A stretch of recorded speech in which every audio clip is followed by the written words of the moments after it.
Kingdom Come Deliverance 2 is less than a month away and people already have their hands on the game. Creators and various reviewers got early codes for KCD2 and have recently been able to share their thoughts on the game so far. Obviously only up to a certain point, most of it is the prologue of the game and what that entails. But there's so much information here, so I thought I would gather all the information I could about these various previews and people's various impressions and put it all into one video. So let's dive right into what people are thinking of KCD2 so far. Let's not get ahead of ourselves. Straight off the bat, people are saying it is still the same brutal RPG, same as the first game. Combat and the way you navigate the world is still incredibly dangerous, especially in those early stages. Henry obviously takes a terrible fall at the start of the game, which sort of semi-resets him. Obviously, he's still going to have all his skills and stuff from the first game in terms of he can handle a sword now and he can read. Hey? But for the most part, you are relatively going to be starting from scratch, quote unquote. And obviously there's a ton of new features in the game. In my last video, I talked about 5 of the top features that I'm most excited for in KCD2. And a lot of these previews solidified my excitement for everything in this game, especially those features. The lockpicking is still difficult, very similar mechanic to the first game. Stealth and crime is also very similar, just more polished. However, Warhorse have added various ways you can get punished in KCD2 as opposed to KCD1. You can get branded, you can get caned, you can get executed. So you're gonna have to be a lot more careful this time around, I think, when it comes to crime in the world of KCD. Another new feature is you can steal and sell horses. Now, obviously in the first game you could steal horses, but you couldn't really keep them. This one you can keep them, and you can also sell them to sort of black market traders who will take your horse that you've stolen, give you money, you can trade in horses. So if you feel like being a slightly bad guy in KCD2, there are a lot more options for you, but there are also a lot more options for you to get punished. In stealth, you can now throw rocks and whistle very quietly to catch the attention of whoever you're sneaking up on. Now, obviously, you could whistle in the first game, but it would bring your horse here. Now you can actually just whistle in general. It would be a bit quieter than the horse whistle, and it is purely to catch the attention of an enemy. Combat, like I said in the previous video, has been slightly overhauled. Master Strike from KCD1 was a bit of a cheat code, if I'm honest, to get a free hit. I've been recently replaying KCD1, and once you sort of get to the later stages of the game, combat can become a little cheesy if you just sort of spec into the right mechanics and rely on riposte and Master Strikes and stuff. And the Master Strike was,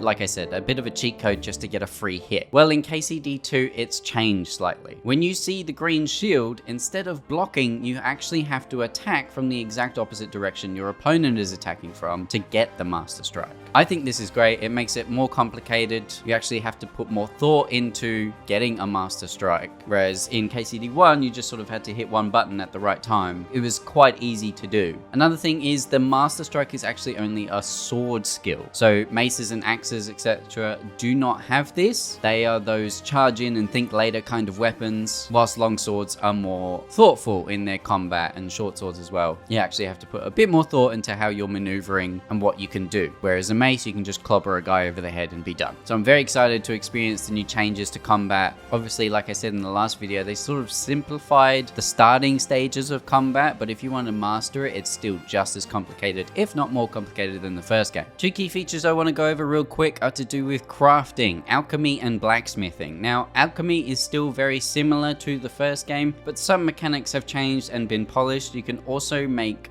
weak, regular, or strong potions now, whereas in the first game, it was just one type of potion. What it did was what it did. Whereas now you can make different tiers of weapons depending on how good you are at alchemy, what quality the ingredients are, how closely you follow the recipe. Stuff like that will contribute to the tier of the potion you are making. Let me tell you, these strong potions are really good and give so much more bonuses, especially the Savior Snaps, which is returning in the second game. The strong Savior Snaps actually buffs you when you drink it, as well as saves the game, which I think is great, especially if you're entering combat and you just want to save beforehand. You're actually going to go into that combat a little more powerful using the Savior Snaps, if it's at the strong tier. And blacksmithing, which was actually a feature that was meant to be in KCD1 but was removed. They couldn't do it in time, there were various complications, whatever it might have been, but it is definitely in KCD2, and it actually looks pretty simple. You have to find components and sketches to make various weapons and other things in blacksmithing, then you have to heat the metal until it's yellow, and then you rhythmically hit it with the hammer on the anvil to Henry's whistling. So it's a little bit of a rhythm mini game here. I think this is great. It's pretty simple, seems pretty easy to pick up. I'm assuming you can just make various different things. I saw like horseshoes and stuff that you can make. So blacksmithing might actually contribute more to Henry's economy. Obviously being able to make these things, getting really good at making various weapons and items like horseshoes and stuff, and then you can sell these for money. It might actually be a great way to make money in KCD2. So can't wait to try out the blacksmithing. Was gutted it wasn't in the first game, but very excited that it's in the second one. And don't worry, your faithful animal companions will be back in KCD2. Mutt and Pebbles are back and fairly easy to get early on in the game. So if you're like me and want that authentic Henry experience, you want to ride Pebbles to the end of days and stroll along the forest paths with your dog Mutt, then you can absolutely do that. Now, I've spoken about various features in the game, and one of the standouts of Kingdom Come Deliverance is its realism, especially in these various features, and the realism is still a strong concept in the second game. The game really benefits from how grounded it is, how earthy it feels, how you can be killed by anyone early on due to the lack of gear you have, the lack of skill you might have, etc. So if you're still wanting that hardcore Kingdom Come Deliverance experience that you had in the first game, it's still going to be there in the second game. Kingdom Come 1, as much as it had faults and it was a bit clunky in areas, it's one of the best realistic RPGs in my opinion, and it seems like the second game is just going to be more of the same, but completely polished and upgraded. And speaking of polished, the game is apparently super polished. Like, I'm talking no bugs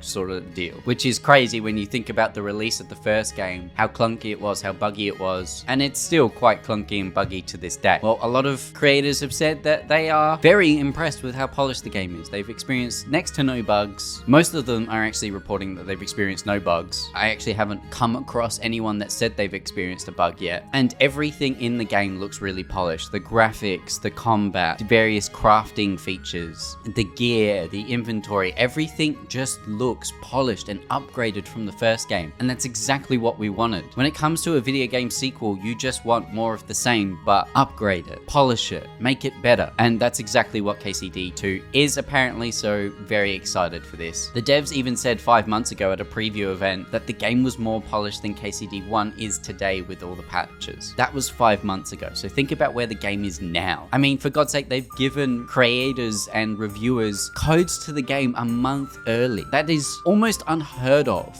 in this industry. That's how confident they are in their game to give creators, especially ones that will give their honest opinions on the game. And all of them are saying, it's great, it's fantastic, it's polished, it's everything we want from Kingdom Come Deliverance. So if you had any sort of worries or fears when it came to Kingdom Come Deliverance 2 and its performance, I don't think you have to worry. Now, obviously, it's going to be quite an intense game on PC. The requirements for this game are pretty nuts, especially if you want to run it at max settings, but I think most people should be fine if they've got sort of a standard level PC. Personally, I've got a 3060 in my computer, and I think I'll run the game fine at like medium to high settings, which I'm absolutely fine with. But just take that into consideration if you're going to pick up the game on PC. And it sounds like the console versions of the game are working just as well, so that's very reassuring to hear that the game is performing well across pretty much every platform. And obviously, this is a open world RPG, and some open world RPGs tend to be a bit empty, not lived in, and just sort of lack content. Well, Kingdom Come Deliverance 2 is not going to have that issue. Apparently, the open world is vast, it's interesting, there's tons more events for you to encounter, tons more quests to do. All of it's very interesting, engaging. There's various ways for you to go about different quests, whether it's stealthing around, breaking and entering into people's houses, just going sort of berserk and killing everyone. Whatever you want to do, it's there for you to do in this open world RPG. But obviously, in those early stages, with Henry's weakened state at the start of the game, you're probably going to de-escalate a lot of situations. It's probably the great way to get along the game in the early stages due to how weak and vulnerable Henry is. But there's nothing stopping you from playing how you want, and that's exactly what you want in an open world game. Also, speaking of interesting quests, don't worry, if you enjoyed the drunk priest quest from the first game, well, apparently there's a bit of a spiritual successor to that quest line in this game. So I cannot wait to experience that. And if you enjoyed enjoyed the dice minigame, it's back. It's still good. It's still a lot of fun. Kingdom Come Deliverance 2 is going to be a fantastic open world RPG. Honestly, hearing everything that the creators have to say about this game, reading the various reviews from companies, I just cannot wait for this game. I think it's going to be up there as one of the best games to release this year. It's going to be up there as one of the greatest RPGs. I think Kingdom Come Deliverance was such a example of what a realistic medieval RPG could be, but it just fell apart in some areas. It wasn't as polished, it felt clunky, it was a bit buggy, whereas KCD2 just seems to be that refined version of Kingdom Come Deliverance, that upgraded breath of fresh air of medieval Europe. And we're gonna get to experience it very, very soon. So let me know in the comments down below what you guys think of KCD2 so far. We've got a lot more gameplay to go over. There's loads of opinions out there on the game, so let me know in the comments what your opinion is so far. Are you excited? Are you more confident now with these previews? Let me know in the comments down below. Like the video if you enjoyed it. Subscribe for more Kingdom Come Deliverance 2 content. I'm going to be doing a lot more as the game gets closer and closer to release, and then obviously when the game releases. Very soon I'm going to be doing a video on every skill explained in KCD2, so subscribe if you want to see that. Become a member today if you want to support me in another way. We'll get early access videos and live streams. Also guys, thank you so much for the support on the last Kingdom Come video. I was actually quite blown away by how positive the response was, so thank you very, very much. And to all those new subscribers, thank you so much. We're so close to 1,000 guys. I really want to hit that before the game comes out, so I really hope you enjoyed this video and you subscribe for more, and I'll see you guys in the next one. Bye.